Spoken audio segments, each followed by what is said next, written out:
તો ગાંધીનગરમાં હિતુ કનોડિયાએ પરિવાર સાથે ઉજવી છે ધૂળેટી। સૌને ધૂળેટી પર્વની શુભેચ્છાઓ પાઠવી છે। તો ઉત્સાહ અને ઉમંગ સાથે ધૂળેટી પર્વની ઉજવણી કરાઈ છે। રાજ્યભરમાં ધૂળેટી પર્વની રંગે ચંગે ઉજવણી કરાય છે। કહી શકાય કે હિતુ કનોડિયાએ સૌની સાથે ધૂળેટી ઉજવી છે। ઉત્સાહ અને ઉમંગ સાથે ધૂળેટી પર્વની ઉજવણી કરાઈ છે। એટલે એમ કહેવાય છે ને કે સાચો પહેલો સગો એ પાડોશી। એટલે આજે અમે લોકો અમારા પાડોશી સાથે, અમારા મિત્રો, અમારા પ્રિયજનો સાથે મનાવી રહ્યા છીએ હોળી।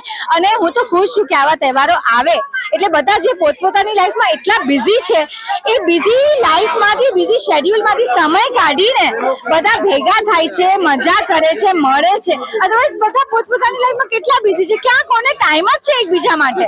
એટલે આઈ એમ વેરી હેપી કે આ રીતે તહેવારો આવે છે અને આવી રીતે ઉજવાય છે। પણ એક સંદેશો બધાને આપીશ કે મજા સજા ના બની જાય એનું ધ્યાન રાખજો। બહુ જ મજા કરો, પરંતુ પ્લે સેફ, બહુ જ સાવચેતી રાખો, પોતાના બાળકોનું ધ્યાન રાખો, પાણી ઓછું વાપરો, ઓર્ગેનિક કલર્સથી રમો, ફૂલોથી રમો, મજા કરો, મોજ કરો। અહીંયા પડોશીઓ સાથે જે મજા આવે ને સાહેબ, ક્યાંય ના મજા આવે।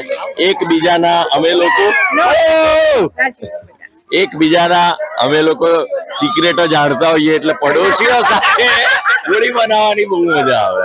આ જોઈ રહ્યા છો તમે, પરિવારની જેમ બધા લોકો એન્જોય કરી રહ્યા છે। પછી બહાર તો જવાના જ છે, સિંધુ ભવન રોડ 11:30 જવાના ફૂલોની હોળી મનાવવા। બપોરે 3 વાગ્યા પછી એક ફાર્મ હાઉસ છે ઇફકોની પાસે, કલોલ પાસે, ત્યાં જવાના। એટલે બધી હોળી તો બધી જબરદસ્ત મનાવવાના છે।